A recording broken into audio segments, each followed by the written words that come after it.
Today's video is about the Rheem Defrost control board. This is our first board that we've had on our show that has a B valve. We're going to talk about how to wire this up, how to go over all the faults.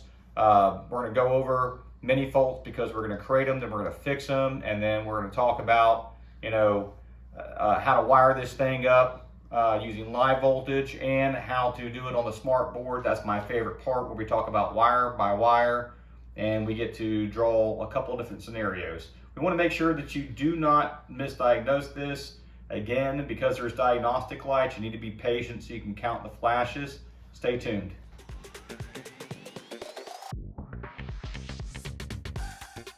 Okay, this is the Rheem Defrost control board. A little bit unique. This has got a B valve. You'll see that I have Y, B, D, R, and C.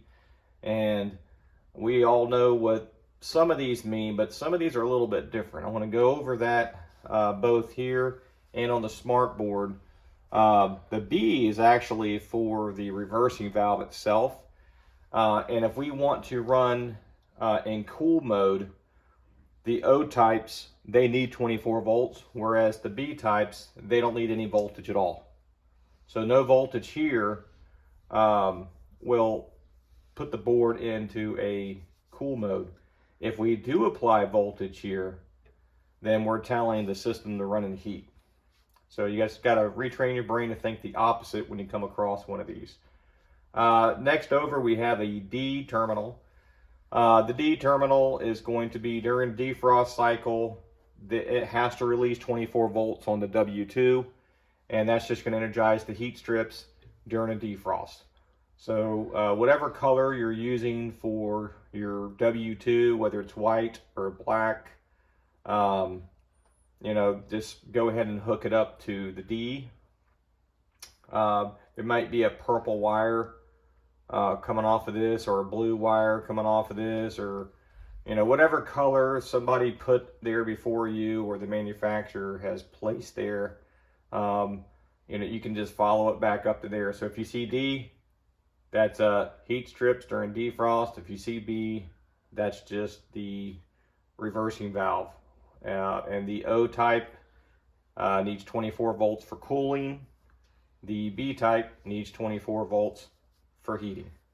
I'm going to wire this board up. We have 24 volts up here between R and C, and then I have 240 volts here between L1 and L2. Our goal is going to be to wire a contactor that's breaking L1 and L2 between T1 and T2 to get our 120 volt light to come on. I'm going to take the contactor here, and we'll pretend that this is a reversing valve coil, and we'll take the contactor over here, and that'll be the relay for the heat strips. This way I can show you compressor contactor, reversing valve, and the heater. This way this board can do everything it needs to do, and just demonstrate that these contactors are pulling in because they're getting 24 volts. We have the fan terminals over here, which are normally closed. I'll demonstrate that with a ringtone. The ringtone will go away during defrost because that switch will open. Right now the switch is closed, so it's going to ring. So we'll go through that. Up here across the top of the board, we have the reversing valve. Then we have our low pressure cutout. Over here we have our high pressure cutout. And then over here we have our Y out with our CC, which stands for compressor contactor, common, whichever. It doesn't honestly matter which order you hook any of these up, as long as they're putting power to the device. Same way with the reversing valve. It clearly says common in RV, but most likely you're not going to use common here for anything else. So you're just going to take one, these two over to the contactor. So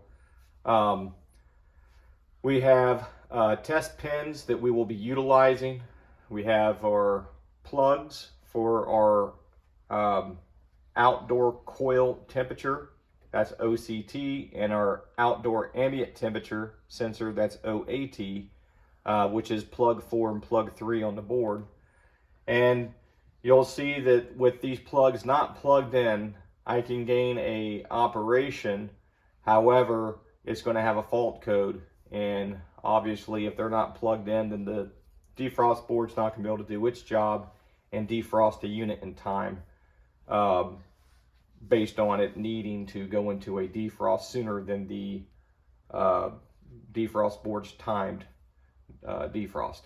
Okay, so I've got a bunch of wire alligator clips here, different colors. I'm going to try to color code this the best that I can, just to try to spare everybody with a little bit of confusion there. The first thing we want to do, like I talk about on all my videos, is between R and C, we need to put 24 volts there because this board is a load. So I'm going to go ahead and grab 2 wires.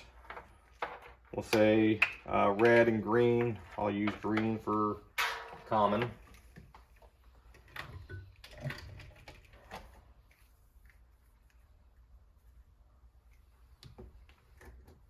And I'm going to come over and I'm going to land it on C. And then I'm going to take my 24 volts primary off my transformer and I'm going to land it on R. And you'll start seeing these lights glow, and that's giving us a status light already.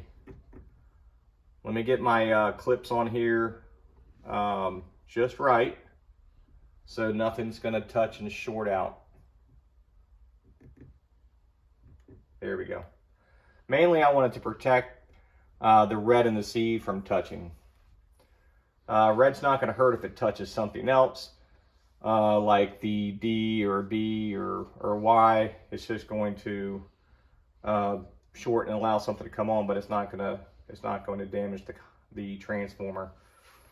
All right, so we look here. We have 2 lights. If I'm going to go ahead and place this board on the top right hand corner of your screen. If you look here, what we're trying to do is look at these LED 1 and LED 2 and the board status, and we're going to find out what 2 lights mean. If you look here, it says on, and that says coil sensor failure. Now I preach this a lot in the videos where you have to be patient, all right? Because if we were in the field and all this is wired up and we have these plugged in, and it's showing you this, then that means it's not reading any resistance back. It could be a wire that's cut. But if you look at this, every now and then you'll see the LED 1 will just flash. You give it a second, there you go, it flashes again. So there's actually 2 fault codes. So let's come over here and look at that for a second. We have on, which is coil sensor failure, and then we have off-on, which is ambient sensor failure. And the reason why they're failed is because it's not reading anything back, so it's open. All right, so we're going to go ahead and see if we can't just go ahead and clear those 2 faults out just by plugging in those 2 sensors. So my outdoor ambient temperature sensor is just this little probe here, okay? And it's got 2 holes, and I have 2 prongs.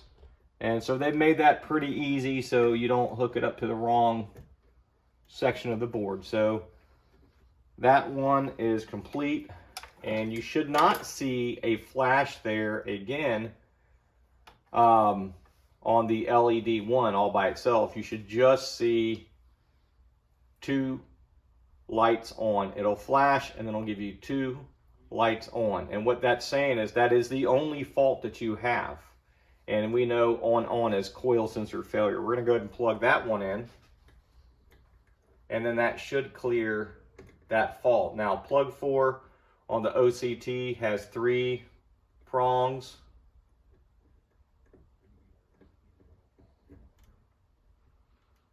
And now we have LED 1 and LED 2 are both flashing at the same time. And if we look over here, when LED 1 and LED 2 are flashing, not alternate flashing, but flashing, it's normal.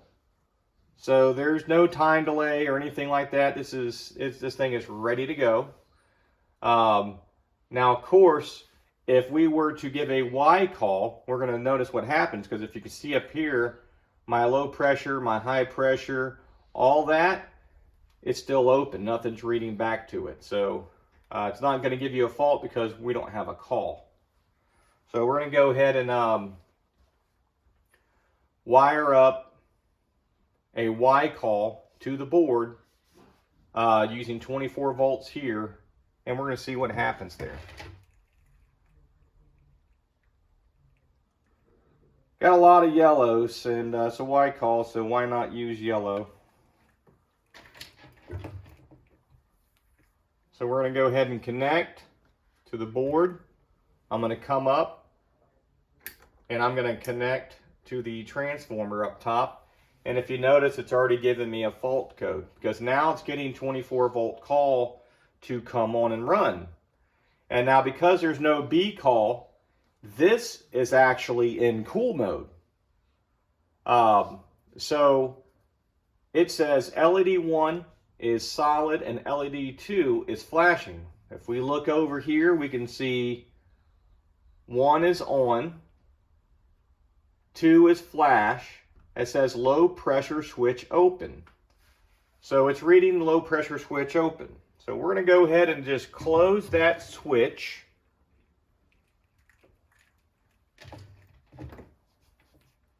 Simply by just creating a loop. That's all your low pressure switch does, by the way. And let's see if that clears that fault. And it did, but it gave us a second fault. LED 1 is flashing and LED 2 is on. So let's look at what's flashing. LED 1 flash, LED 2 on. That's high pressure switch open. Well, look, there's nothing on our high pressure switch. So this can't give you all your faults at one time. Like some boards can. Like we did one video where Train gave us up to like 4 or 5 faults at one time. And we went through them all and cleared them. So this one, you just got to have some patience. Make sure everything's hooked up right.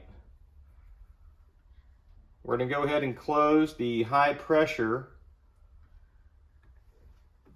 portion of our defrost board. So you can see here I got a closed loop, here I got a closed loop. And now we have a alternate flash, and alternate flash means 5-minute delay. Well, that's pretty cool. So while we're at a 5-minute delay, I'm going to go ahead and take the liberty of not speeding that up. And I'm going to wire our L1, L2, our contactor, our Y out, and our CC, compressor common. And we'll see if that thing gets out of a delay by then, and it'll get this light to come on. I guarantee I'll be faster than the board, because 5 minutes is a long time when you're waiting on it.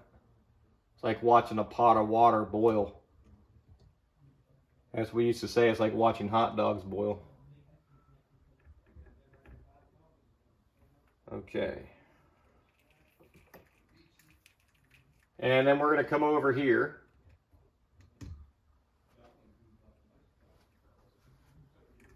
We're going to come over here. And already, oh, look at that. Right on time.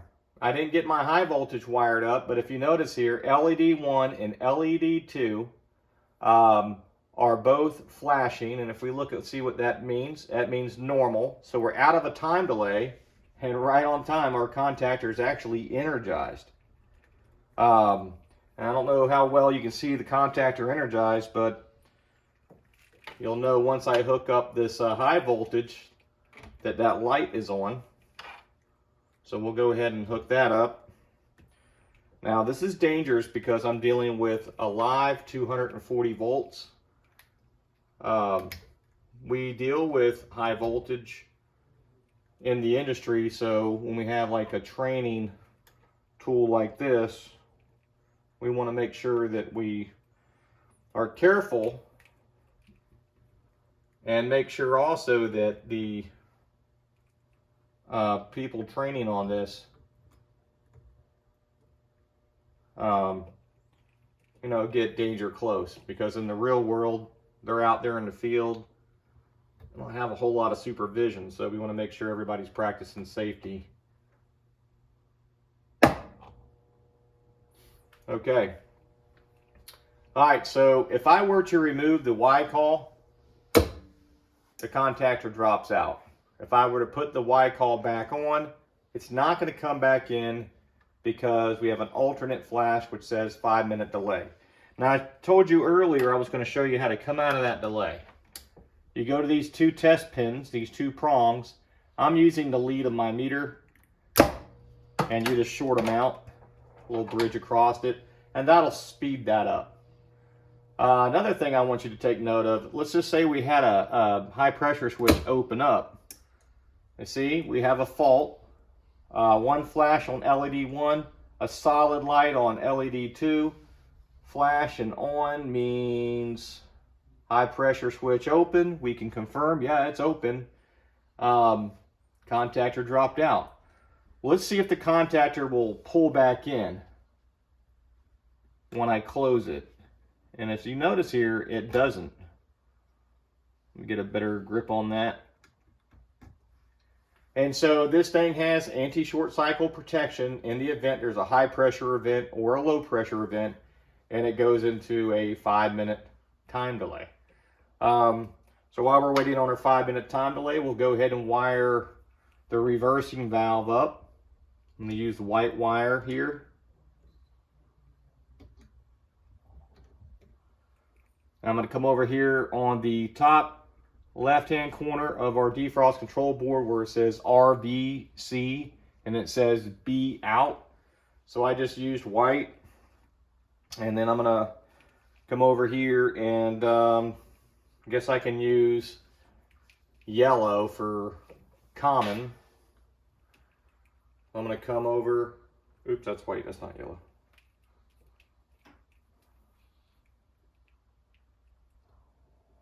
There we go. I'm going to come over here, and if you notice, a reversing valve contactor or contactor coil is acting as our per 10 reversing valve. It's not pulled in, and that's because we have nothing on the B.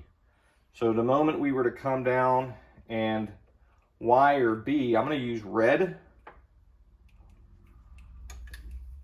And if we were to wire B, then that valve will be energized through the board and will power up the reversing valve coil, in this case our contactor. As you heard it toggle just now. We're still in a short cycle, so we're going to take the liberty to wire the D terminal, which is for the heat strips. Actually, I'm going to use white there, just so we can understand that that is W2.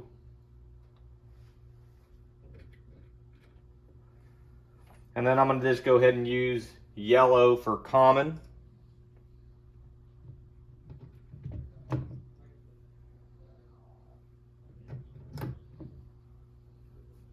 And I'm going to come over here. And of course, it's not calling for heat strips, so that's not going to come on. But when we go to test defrost, you'll see that happen. So we're out of our short cycle. You can see both red lights are flashing. That's normal operation. We're in heat mode because we have 24 volts on the B terminal, okay, which passed through the board. And so our contactor for the reversing valve, it is pulled in because we are calling for heat. So when we go to test defrost, what we should see is our fan terminals over here. They should open up. We should have no ringtone. Okay. We will notice a quiet shift, which I explained in, I believe, a defrost board anatomy video. We did I want to say, I don't know, maybe a month or so ago. We talked about quiet shift a little bit. Well, this board has quiet shift on it. So it's going to drop out that contactor as that valve switches to allow the gas pressures to slowly start to equalize. And then As it's doing that, it's going to energize the contactor for the heat strips. Fan motor is going to cycle off, and then the compressor contactor will come back on, and it will stay in that mode until it's done with its defrost cycle, and then you will see all that. So there's going to be a lot of action you're about to see here. Now I'm going to go ahead and test this in just a second.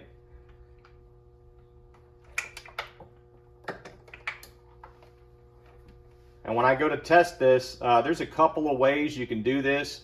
One way to do it is I can take my test leads on my meter, and I can just simply hold it there, and I'm not letting go. So I know my heater's running because my contactor is energized. You saw my compressor contactor drop out and it came back on, and then you saw my reversing valve, or you would have witnessed it, believe it or not, energize in cool mode because there's no power on it. All right, and so some of y'all might be wondering, well,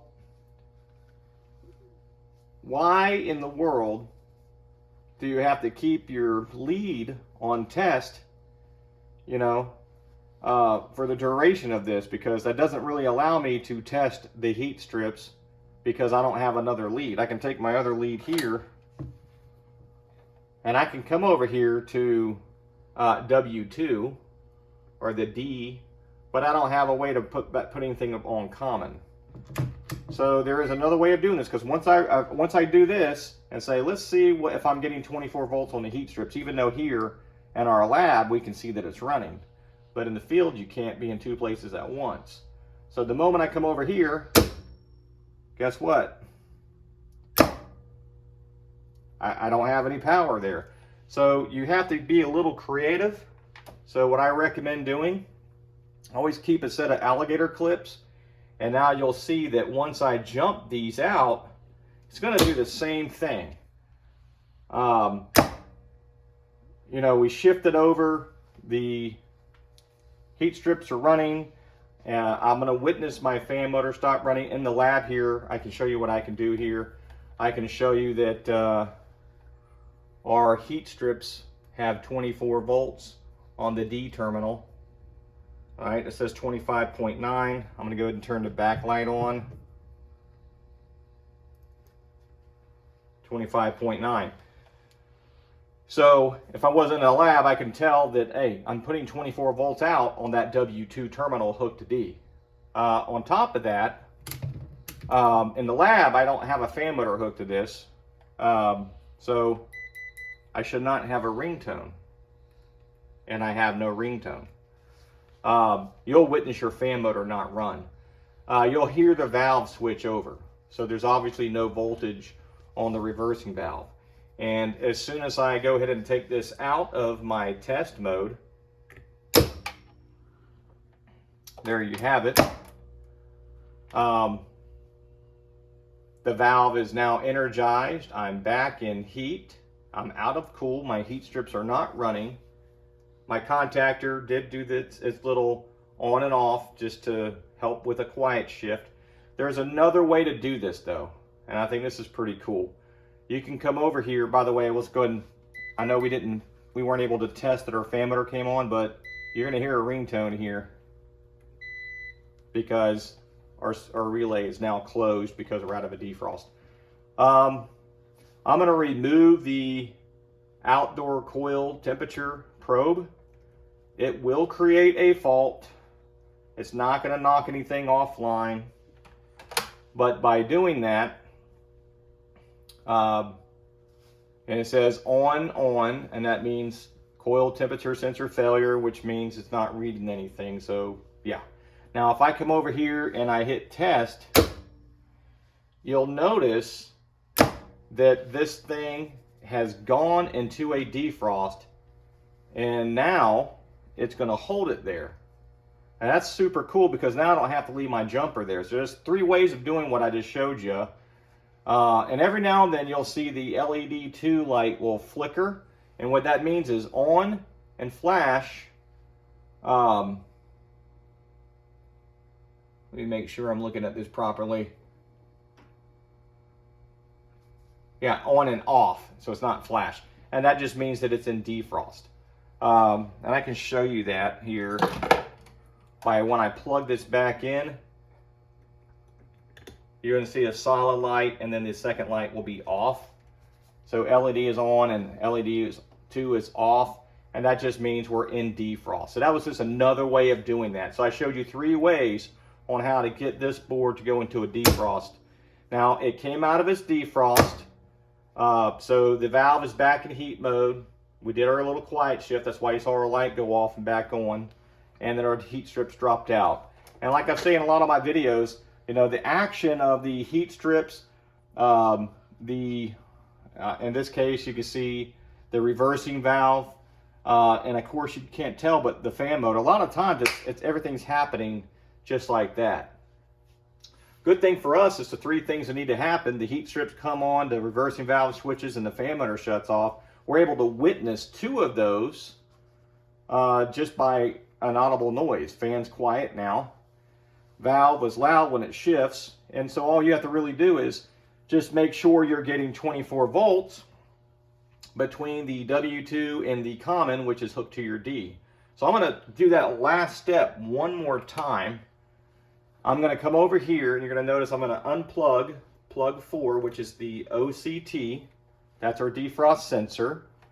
You're going to notice that it has a fault. Okay. And the fault is on, which means coil temperature sensor failure. It's still going to allow me to test everything. The moment I jump out and test, our heat strips are energized. Quiet shift happened. The valve's already switched over. And of course, the fan motor is not running. So if you can't see this contactor pulled in, you know there's power there. If you want to see voltage, I'll put one lead on common, the other lead on D. Oops, sorry. Let me put that on volts. Common and the other one on D, and you should see 25.9 volts. So when I plug this back in, it's going to stay in defrost just for another second or 2. You have one light on, one light off, which means defrost, and it's just going to naturally come out of the defrost all by itself. So we can just wait on that. So we have quiet shift going on. Heat strips are now off. Reversing valves energized back in heat mode again. Contactors pulled in. We got compressor action. We are now running, and we know that this defrost board checks out. Everything is good to go. So we went through low pressure cutout fault, what that looks like. High pressure cutout fault, what that looks like. We created a couple of time delays. If you notice here, my contactor is about to drop out. I created a high pressure event. We toggled it back on. All you do is you go into a anti-short cycle here, 5-minute delay. If you want to bypass that, you just simply hit the test pins, and it gets right out of that short cycle. Pretty much everything that's on here has been demonstrated with the exception of a lockout. Now, when you have a lockout, for example, a low pressure lockout or a high pressure lockout, the only way to clear that out is to remove the 24 volts that is on the board itself. Now, if you notice, everything is wired up here. So the 24 volts that I'm talking about, in the very beginning, I ran my biggest gauge wire. So when I unhook this, you notice how my lights go dead. Nothing else is working either. Reversing valve is a pass-through. That's happening. But our contactor drops out. Okay. And our LED 1 and our LED 2 lights have no lights on it. So we now know that there's a problem with power coming out here, or we obviously reset it. At first, longest I talked, which was probably about 10 seconds, 15 seconds, you can plug it back in, and that will clear your soft lockouts for low pressure or high pressure. Okay, it's going through a short cycle now. I'm going to go ahead and just jump past the test, bypassing that time delay because we don't have time to wait. We're back in heat mode. We got our compressor contactor energized, our lights on. We are good to go. All right, we're going to take it over to the smart board. We're going to do the same thing step by step. We got our Rheem Defrost control board here. I've got the image blown up on our smart board. We're going to wire this up, starting with input voltage, and we're going to go over output and input throughout the entire board. We're talking about different scenarios where, you know, we could have a fault. The board, the way it is now, we have many faults. We're going to cover those. And that's because nothing's wired up. So the moment we start putting power on it, it's going to start recognizing that it's not finished and that there's issues because it's reading open loops. If you've seen some of our videos, we pretty much have a static display for heat strips and fan motors. We have valves and contactors and pressure switches. We will land wires on as many of these as possible. And leaving these up just to keep in mind what's going on, what we're trying to achieve.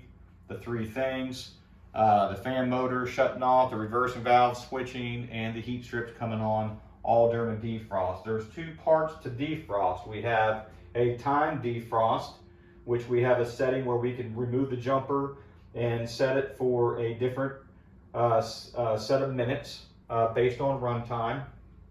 And then we also have a coil temperature sensor on plug 4 here, and between the outdoor ambient temperature sensor and the plug 3 and plug 4 outdoor coil temperature sensor, we can go into what's called a forced defrost.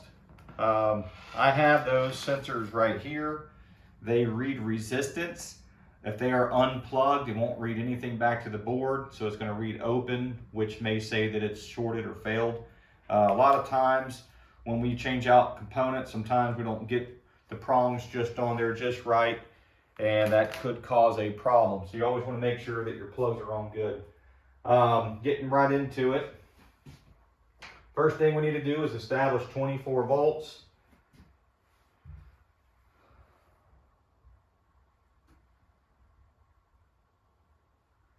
We're going to go ahead and take red, and we're going to say that that is a input, and we're going to write 24 VAC. Let me make that a little bit cleaner.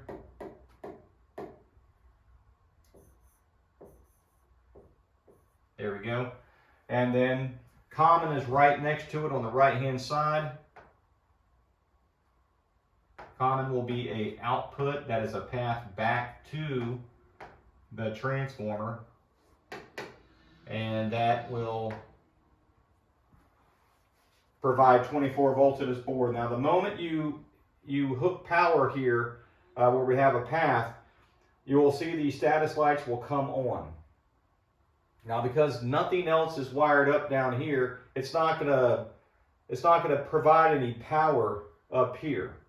But if we were to start landing other terminals up here, it will start to realize that it can't provide power from Y to Y out if we have open high pressure switches and open low pressure switches.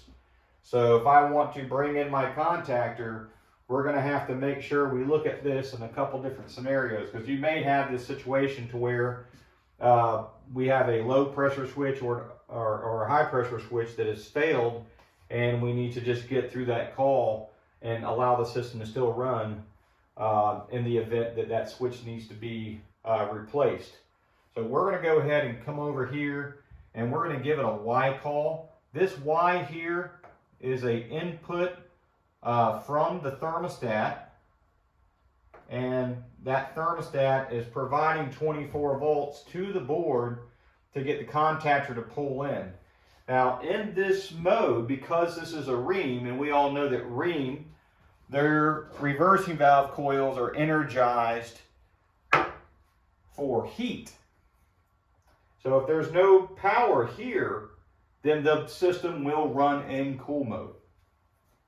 Okay, very specific how Rheem is. I'm going to leave the B and the D terminals blank for now, and there's a lot going on with the Y terminal, so we want to go ahead and get right into that. For simplicity, I'm going to move some of these key components around just to help illustrate a simple wiring diagram. I'm going to come over and put my contactor pretty close to my board, about right there.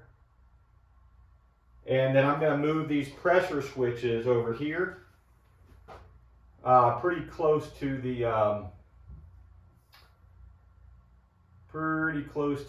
board itself as well.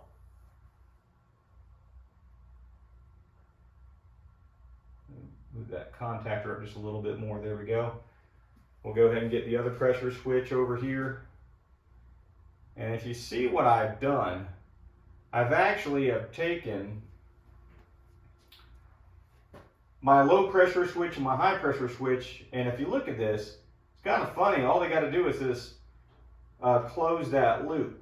So this is going to be a very simple way of learning this without me drawing a lot of lines all over the place. I think we can get through the video a little bit faster as well too. So let's go ahead and just let's use the same color, yellow, and we're going to say that we have to close the loop here between high pressure and low pressure. And how we're going to do that is we're going to wire to the switch. It doesn't matter. We can say one is out and the other one is in. One is out and the other one is in. That's it. That's pretty simple. And as long as the board, which is sending power from here to here and from there to here, right? So as long as we're getting power back on the other terminal, then the board will recognize that it can take Y and land onto the contactor, which is an output, and then it can take common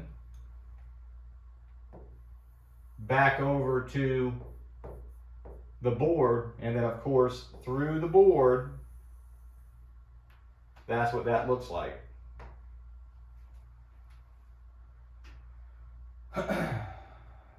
So it's another way of saying this is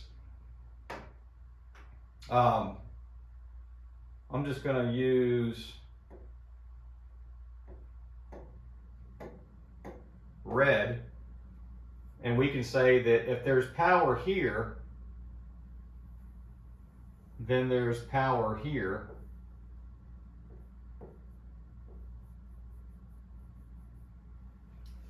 So if we have high pressure switch and low pressure switch with power back, then it's going to allow 24 volts to engage our relay. Now anything can happen here, and that will stop this from working. We drop this Y out, all of a sudden now there's absolutely nothing here once we lose that Y call. So you'll never measure anything here if there's not a Y call.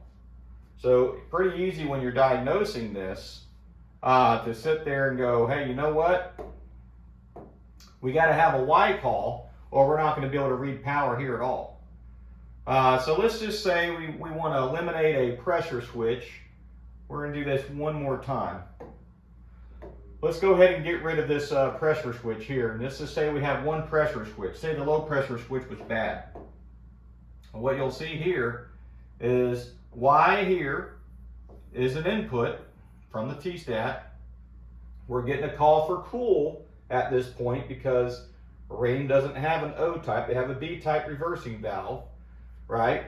And when I say B-type reversing valve, we're not talking about the coil that goes on the reversing valve. We're actually talking about the valve itself.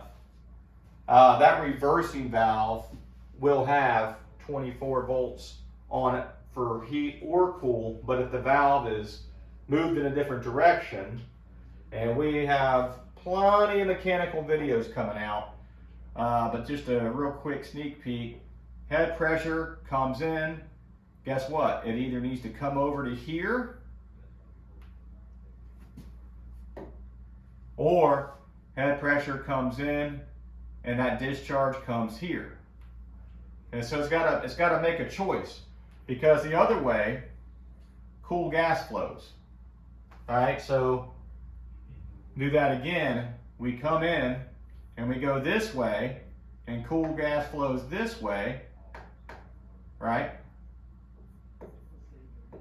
So we look at that, and you know, if we're in this state, we don't know if that's heat or cool, because we don't know if the discharge is flowing to the evaporator coil. We don't know if the discharge is flowing to the condenser coil. So it doesn't matter. You can take this valve and rotate it around, and you know, at the end of the day, it's going to shift you know, in the wrong direction, even if you had it set up for an O-type. So you have to know which way is your evaporator coil on your refrigerant piping, which way is your condenser coil on your refrigerant piping, and which way your discharge is moving air through. A lot of times you just blow through it, and whichever way it is sitting in its natural position with no power, depending on if it's a B or an O, will be the way you point the other line. We'll cover that in other videos. However, I just wanted to make sure that everybody understood that the reversing valve coil, it doesn't care. It just needs power. In this case, because the valve is what we're talking about, it's a B valve. That B valve is going to sit there and it's going to energize, and you're going to be getting heat mode, which means that the flow of discharge will go towards the evaporator coil when the valve has power on it. It will shift and the hot gas will travel to the evaporator coil. When there is no power on that solenoid, then the valve will not shift, and it will be in its natural position, which the discharge will be moving hot gas through to the condenser coil. In this situation, because there is no power, we're moving hot gas through the condenser coil. Now, if we have a Y call here, we are going to have a Y call. Let me go over and make sure I'm back on the right color. We're going to have a Y call on one of these two, right? We're going to have a Y call on one of these two. And if we're not receiving anything back, then we're not going to be able to get a 24 volt Y out to the contactor. So in this situation, I'm not going to get anything back, but here, I'm going to get something back. So the board's going to recognize that I have a low pressure cutout because it's not getting any power back. So the amount of flashes that we would get in this situation is low pressure switch open. This light would be on, and this light will be off. And we demonstrated that earlier when we wired up our board with power so we can see what was going on here with the low voltage. If you're in the situation to where you have a pressure switch that is not working properly and you need to get through that call, a way you can do that is simply just jump out your low pressure cutout prongs. So as long as you can put something between these two where it reads power from here back to it, then magic will happen and you'll get 24 volts out on your contactor. Same thing if you look at not having a high pressure switch. Let's go ahead and do this a different way real quick. I'm going to go ahead and clean the board up just a little bit. And we're going to say that our pressure switch is just not in the system. And now I have a Y call, oops, Sorry about that. Now I have a Y call coming from the thermostat through the board, sitting here and sitting here, but because nothing is coming back to the board, I will never get a Y call out. So simply you can just put a jumper here, and you can put a jumper here, and naturally you're going to have 24 volts coming out and energizing your contactor. So pretty simple. And you have to jump these out on these boards if you don't have pressure switches. If not, you will have two faults. So you have to close the loop between the high pressure cutout and the low pressure cutout if you don't have a pressure switch that can just do that for you. I'm going to go ahead and go back through this, and I'm going to go ahead and erase this Y call, and through the board I'm going to take out this common so we can clean this image up a little bit, and I'm going to put our pressure switches back over here, and then we're going to go over the reversing valve coil. So there's our high pressure switch. Here's our low pressure switch. And we're going to come over here, and we're already on the right color. And we're going to say we have a Y call from the thermostat and out of the board into the pressure switch, out of the pressure switch into the board, we're closed. Again, out of the board into the pressure switch, out of the pressure switch to the board, we're closed again. We now have a Y out to our contactor, and we have a path back to our compressor contactor terminal on the far right hand side of the board, and we're completely wired up and done with Y. Now if we go to the reversing valve, we're going to go ahead and say that the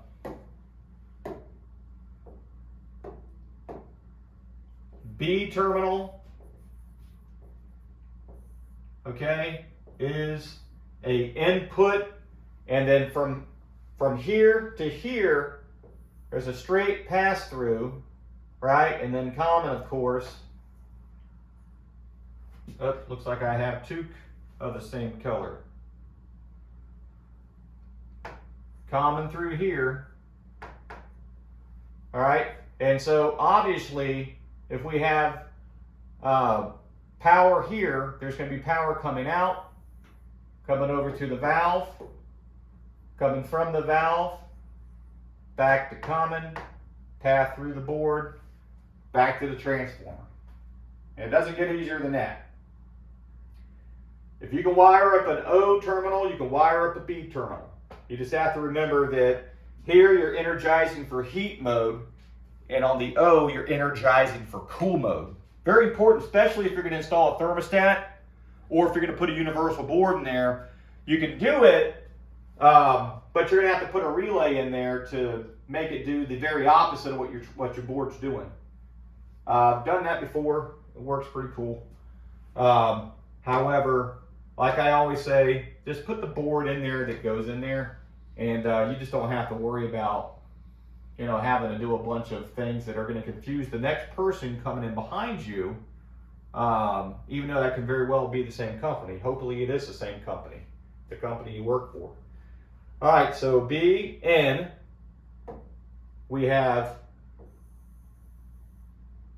24 out, we have common back in. Now that's a cleaner image. So output, input. You notice this entire top side of the board is done. We reserve one terminal left over here, the D terminal, and we have our fan relay, which I know it's hard to see because how I cropped the image that I took of my board. You can see where I have the little, you know, status light, board status, LED 1, LED 2. That's right here. You can see I have two prongs next to my relay. they're not there. I'm going to just draw them in, and then we'll work with that. So I'm going to come over and change some colors out. It should get me going here. Let's do black. I'm going to go ahead and tell you what, we'll make that one white. So we have a normally closed fan relay. So if I were to draw this in,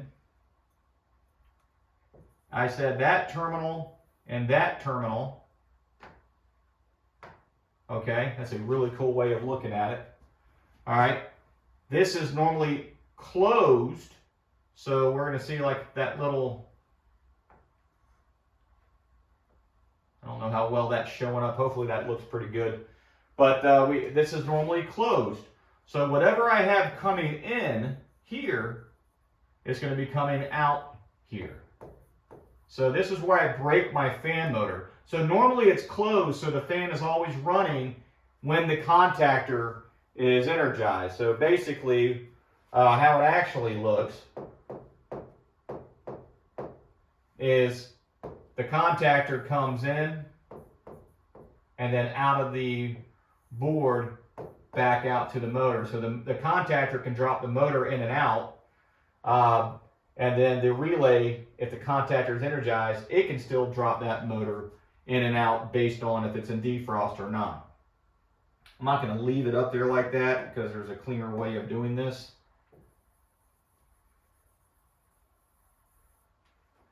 Some of this stuff we should already know, some of it we're learning for the first time, and that's all cool. So we're going to come back over here. We're going to put normally closed. We're going to go ahead and put a point here and a point here. And it's going to come over to the edge, and then I'm going to draw the little terminals that I'm missing because I cropped my image too short. And then we're still going to come in and say that this is a normally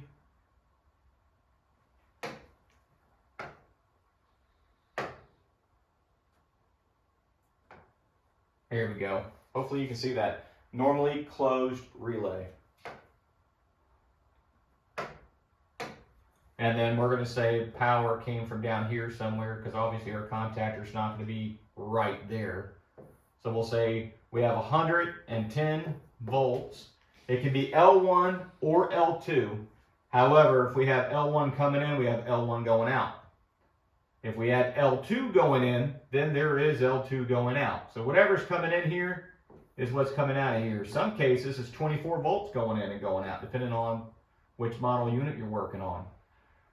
So this would be 110 volts out. So input, output to the fan motor. All right, so we're going to cover OCT and OAT. We're going to cover the D terminal and then how to get this thing to get through a time delay pretty quickly and how to test defrost.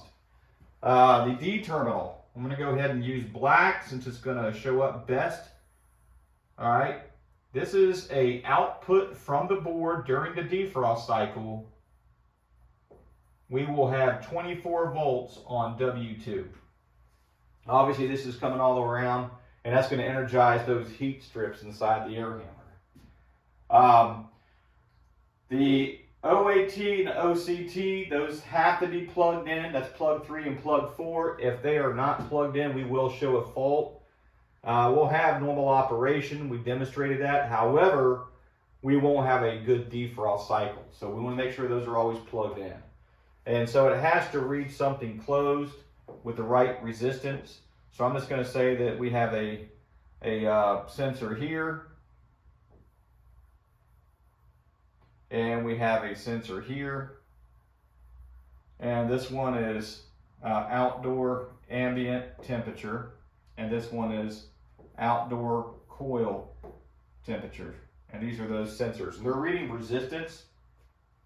And so we have to make sure that at all times they're plugged into the board and they're reading good. If you ever think that your probe is not reading properly, you can just simply ohm it out, go to a ohms to temperature chart, And you can see what that number converts to in Fahrenheit.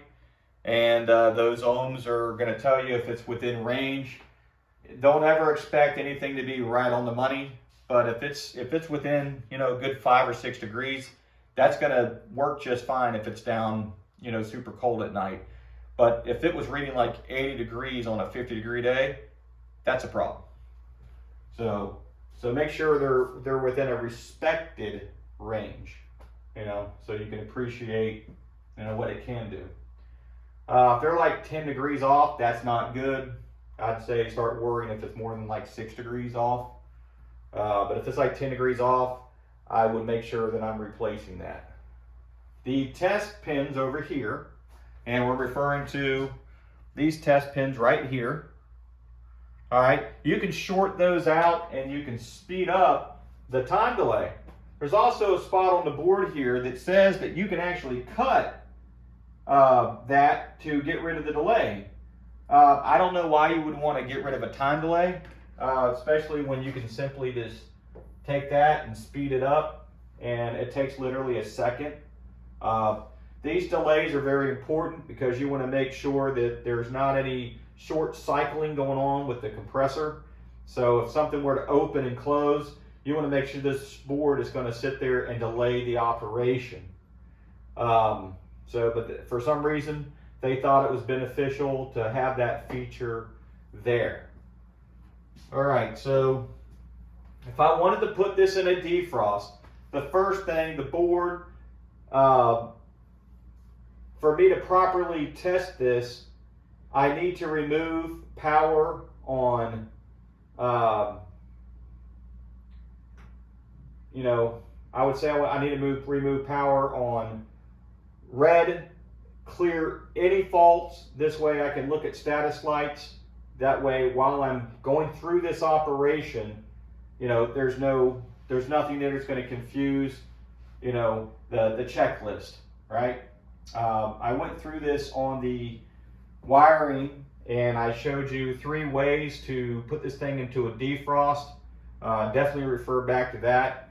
One way is I can simply just, if I'm getting a B call here with a Y call, this board automatically knows I'm in heat mode. And if I were to test out these 2 pins for just a second or so, and just it should click over. Now, if I release, it's going to come out of a defrost. But if I were to sit there and jump these out, say I put an alligator clip there, and I just jump these pins out, then I can sit there and witness everything that needs to happen. I'll hear my valve shift over, I'll see my fan motor drop out, and I can come over here and check 24 volts between common and W2 to make sure I'm getting 24 volts leaving the board, so my heat strips can run while that evaporator coil is cold, because the valve's going to have 24 volts on it. There is a quiet shift on this, so you'll see the contactor will drop out while the valve shifts over, and the motor drops out into W2, gets power all at the same time, and then within a second you'll see the contactor pull back in, but the motor won't be running, and the valve will have already shifted, heat strips are running, and then once it is done with its defrost test, you will see the contactor drop out again, you will see the valve shift, W2 will be de-energized, fan motor will come back on, contactor will pull back in, and you'll be back in the heat mode cycle. And we demonstrated that already. So there's a little bit more going on here because it has the quiet shift and then B is already present than there is on a O. Don't let these things fool you. Don't let these things bring your confidence down. Look, this thing is doing the same thing that all the rest of them are doing. Toggle my fan motor, toggle my heat strips, toggle my reversing valve, all during a defrost. It's also saying, hey, let's integrate a high pressure switch and a low pressure switch. And let's put a time delay on there to protect our compressor. Yeah, that's an important asset. And also, let's go ahead and give a couple LED lights, and if something's unplugged, we'll just let them know. If one of these things are unplugged or not working right, we're going to let them know. If it trips too many times, we're going to go on a low pressure lockout or a high pressure lockout. And most importantly, if it's in a defrost too, heck, we'll even let them know, hey, don't think anything crazy. The motor's not running outside, the valve's in cool mode, all because it's actually the defrost cycle. So it's actually a pretty cool board. So just, you got to have patience when you're troubleshooting this. You got to make sure that these lights are not leaving you with a fault code and you're buttoning the panel back up and you're calling it a day. There's plenty you can do here to make sure that there are no fault codes before you leave. And we've already demonstrated that. So I hope this video helps you out. Share our channel with those. Everybody needs help. It's our job to one-up this industry. It's our industry. I'm passionate about it. You're doing the right thing by watching. We appreciate your support. Leave a comment. Love the comments. Read them all. You guys are great. Want to really appreciate your support. Subscribe if you haven't done so already.